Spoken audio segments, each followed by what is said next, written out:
Welcome to Sleepy Japan. Tonight, we drift together into a quiet story from Japan, a tale shaped by stillness, tradition, and the soft rhythm of night.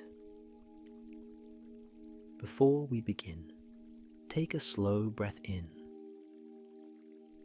and exhale gently. Let your shoulders loosen. Let your hands rest. Let your thoughts begin to settle as the world around you softens into calm. Imagine a peaceful evening, light from a simple paper lantern drifting across the room, a cool breeze moving just beyond the window. And in the distance, a single temple bell echoing through the night. Each sound carries you deeper into rest. There is nothing you need to do now, nowhere you need to be. Just breathe and let the night open gently around you. Feel peace moving through your body, from your chest to your shoulders, to the quiet rhythm of your breath.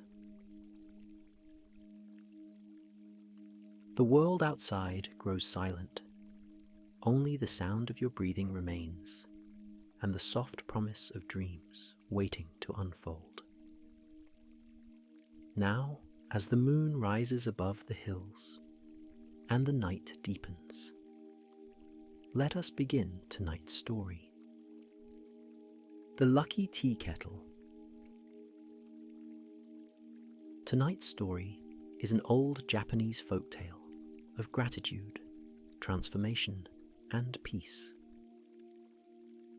In the province of Joshu, where the mountains rise like ancient guardians against the sky, there stood a temple called Morinji. The temple had watched over the valley for generations, its wooden beams darkened by time and incense smoke, its gardens tended with the same patient devotion that the priests gave to their prayers. The seasons turned there as they had always turned, each bringing its particular quality of light and silence. The wind moved through the pines, with a sound like distant water. Within the temple's modest kitchen, among the everyday vessels that served the monks, there lived an old tea kettle. It was not a remarkable piece, not adorned with elaborate designs, or fashioned from precious metals. Its iron surface bore the small dents and darkened patches that speak of long use, of countless fires, and innumerable cups of tea. The priest of Morinji was a man of steady habits and gentle disposition. Each morning he rose before dawn, and each afternoon he prepared tea, with movements that had become as natural as breathing. On one particular afternoon, when the light fell golden through the paper screens, and dust motes drifted in the stillness like tiny spirits, the priest reached for the old tea kettle. His hands, accustomed to its weight and shape, lifted it from the shelf. He carried it toward the hearth, where a small fire crackled softly. But as his hands positioned the kettle above the flames, something extraordinary began to unfold. Before his widening eyes, the kettle began to change. Where there had been only smooth iron, fur began to appear, dark fur, thick and glossy, spreading across the kettle's surface, like moss growing upon a stone in a dream. And then, with a movement both impossible and entirely natural, the kettle put forth a head, a badger's head, complete with bright eyes and twitching whiskers, emerged from one end of the vessel, as slowly and gently as a flower opens to the morning sun. At the other end, a bushy tail sprouted, swishing back and forth, with the gentleness of reeds moving in shallow water. The priest stood transfixed, the kettle suspended in his hands. The fur rippled in the firelight, like wind across a field of dark grain. The badger's eyes blinked slowly, holding no threat, only a kind of ancient, patient awareness. For a long moment, he could only stand and observe. Then, finding his voice from some deep place within himself, he called out softly for the novices. The young monks came quietly from their various tasks, drawn by something in their teacher's tone that spoke of wonder rather than alarm. "Look," the priest said simply, and they looked. Their young faces showed not fear, but a kind of gentle astonishment. They whispered among themselves, their voices tumbling over each other like water over smooth stones.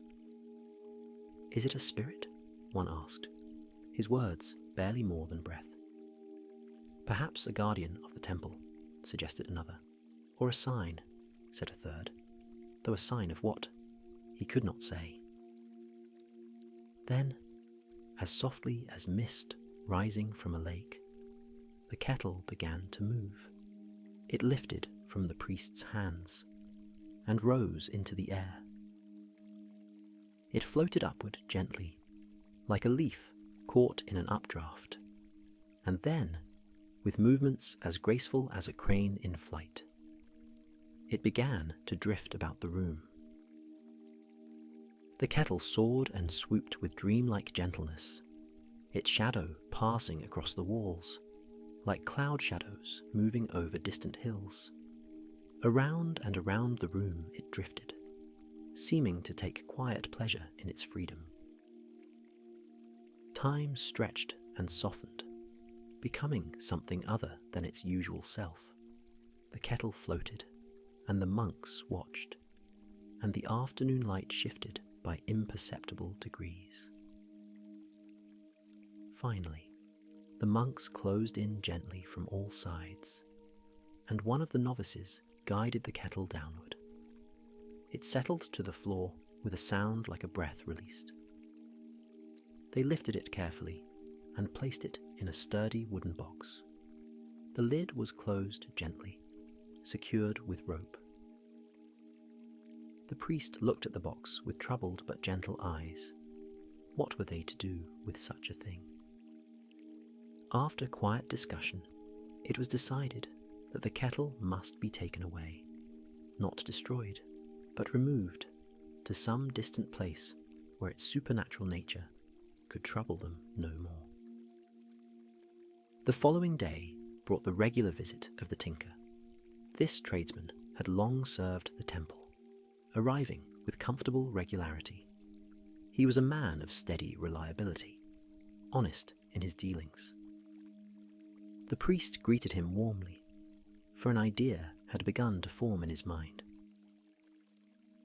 Then, as if the thought had just occurred to him, the priest mentioned he had an old tea-kettle that might be of interest. The tinker's eyes brightened at the prospect. The priest went to the storeroom, untied the ropes, and lifted the lid. But the kettle lay still in the box, ordinary once more, as if it had never been anything else. The tinker examined it with a practiced eye, turning it over in his hands.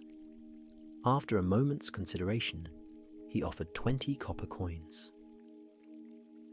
The kettle was wrapped in cloth, and the tinker set off on his way, his footsteps fading down the path.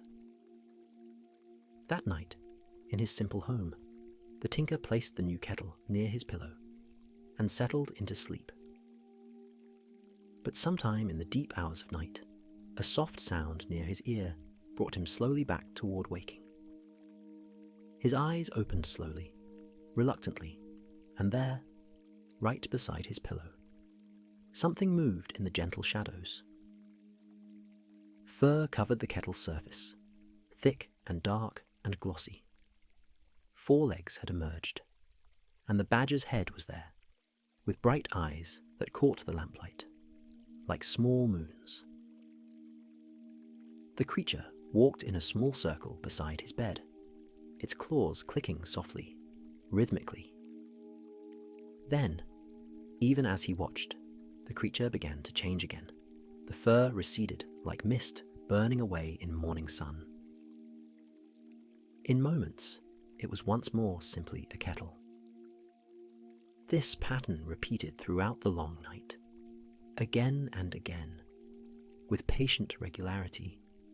The kettle would become a badger creature, would walk about near his bed, and then become a kettle once more. By dawn, he had witnessed the transformation, perhaps a dozen times, maybe more. Each time was as remarkable as the first. When morning arrived, the tinker found himself telling the story to a friend.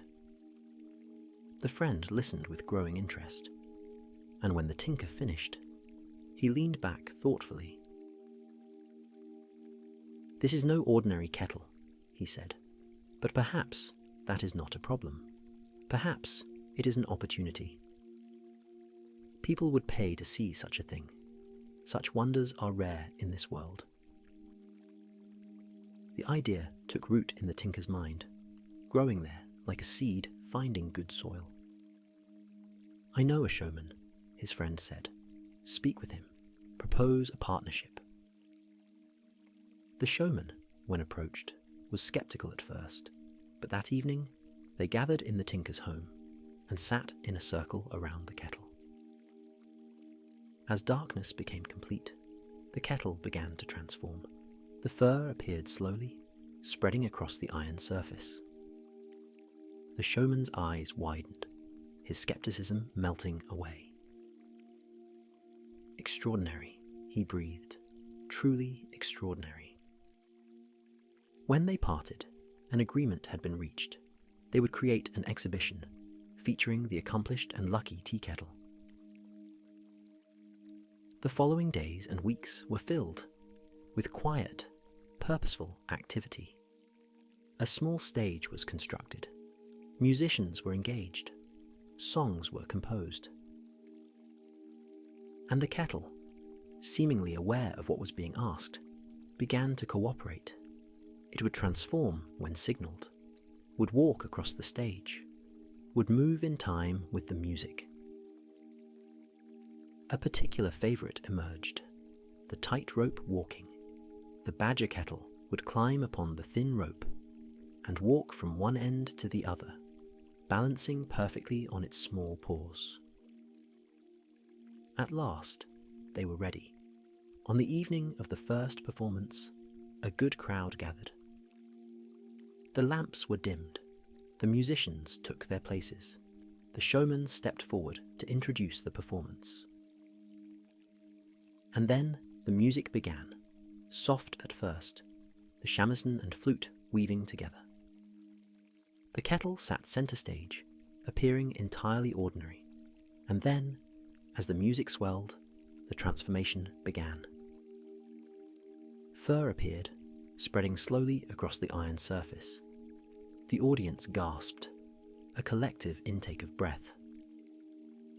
The legs emerged, the head took shape, and the badger kettle stood before them, in its full supernatural glory.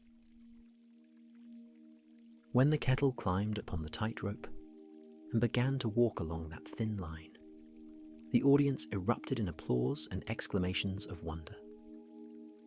Children pointed and laughed with delight. Adults leaned forward, unable to believe their eyes. When at last the final song ended, the audience rose to their feet, applauding until their hands must have been sore. Within days, requests were coming for additional performances. Word had spread through the town and beyond. The tinker and the showman took their exhibition on tour, travelling from town to town. Each performance brought larger crowds, greater acclaim. News eventually reached the ears of nobility. The kettle walked the tightrope before feudal lords in their castles. It danced to the music of court musicians. Even princesses and great ladies came to see, utterly charmed by this simple magic. The tinker found himself travelling constantly, and wealth came to him in amounts he had never imagined. He purchased better clothes, ate better food, moved to a larger home, but he never forgot his humble origins. Through it all, the kettle continued to perform without fail. It never missed a transformation. It never disappointed an audience. The years began to pass. Spring followed, winter followed, autumn followed summer. The tinker's hair began to show threads of grey. Yet gradually, despite his wealth and success, the tinker began to feel a growing unease. The kettle had come to him from the temple. It had been sacred property, in some sense. Was this the right use of such a gift? These questions began to trouble his sleep. One evening, after a particularly grand performance, the tinker sat alone in his quarters. He looked at the kettle for a long time. And gradually, as the night deepened, a decision formed itself in his mind. The next day, he sought out the showman and explained his intention. He would take the kettle back to the temple at Morinji. He would return it to its original home. The exhibitions would end. The showman protested, as was natural. They were at the height of their success. Why stop now? But the tinker held firm. The kettle was never truly mine, he said. It came from the temple, and to the temple it should return. I have been fortunate beyond measure. It is time to do what is right. So it was arranged. The tinker made the journey back to Morinji, travelling the roads he had walked years before. He arrived in the late afternoon, when the light fell golden through the trees. The temple looked exactly as he remembered it. The priest who met him at the gate was the same priest who had sold him the kettle. When he saw what the tinker had brought, his expression grew troubled. But the tinker spoke at length, telling the story of all that had transpired. "It has been a blessing to me beyond words," the tinker said. "It brought me fortune when I least expected it. Now I wish for it to return home, to be treated with the respect it deserves. This is where it belongs." The priest listened with growing amazement. When the tinker finished, the priest bowed deeply. "We did not understand," the priest said quietly. "We saw only the trouble it caused, not the blessing it might be. The kettle will be welcomed back, and it will be honoured." A place was prepared in one of the temple's inner rooms. The monks worked together to create a small shrine. The kettle was set upon a stand of polished wood, with ceremony and care. Offerings were placed before it, rice and sake, symbols of sustenance and blessing. Incense was lit, its smoke rising in delicate spirals. Fresh flowers were arranged. The kettle was worshipped as a sacred object, honoured as a vessel that had contained not just water for tea, but magic and possibility, transformation and blessing. The tinker stayed at the temple for several days. On his last evening, as the sun set and the garden filled with soft sounds, he went to sit before the kettle's shrine. "Thank you," he said softly, speaking to the kettle as he might speak to a friend. "Thank you for choosing me, for revealing your gifts, for bringing such joy to the world." He paused, emotion rising in his throat. "Rest well now. You have earned your peace. May you be honoured here, for all the days to come." The kettle gave no sign of hearing, made no response. It simply rested on its stand, patient and still. The next morning, as mist still clung to the garden, he took his leave of the temple. He returned to his home, to the life that awaited him. He had more than enough wealth to live comfortably for the rest of his days. Years passed with gentle inevitability. The tinker grew old, his hair turning white as winter. He never forgot the kettle, and sometimes, when children came to visit, he would tell the story. At the temple of Morinji, the kettle remained in its shrine, honoured and revered. The seasons turned around it, each bringing its particular beauty. Spring brought cherry blossoms, summer brought cicadas, autumn painted the maples in shades of fire, winter laid blankets of white. Through all these changes, the kettle remained, silent witness to the passage of time, keeper of mysteries, reminder that magic exists in the world, for those with eyes to see it. Visitors would come to see it, drawn by the story that had spread far and wide.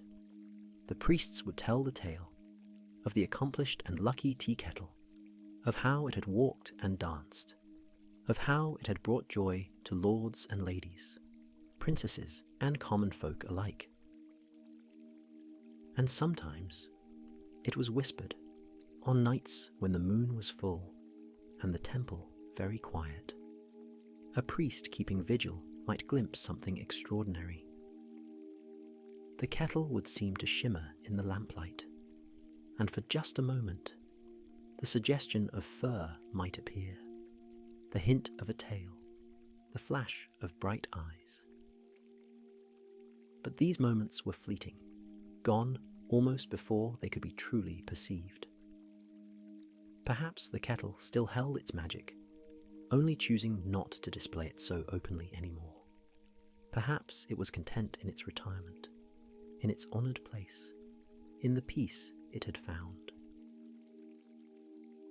The story of the accomplished and lucky tea-kettle passed into legend, becoming one of the tales that was told and retold, that parents shared with children, that travellers carried from place to place. And in that story, people found lessons about gratitude, about right action, about recognizing blessings when they come, and knowing when to hold and when to let go. They found comfort in the idea that magic still existed, that the world contained more than the merely material, that transformation was always possible. The wind moved through the pines, around Morinji Temple, with a sound like distant bells.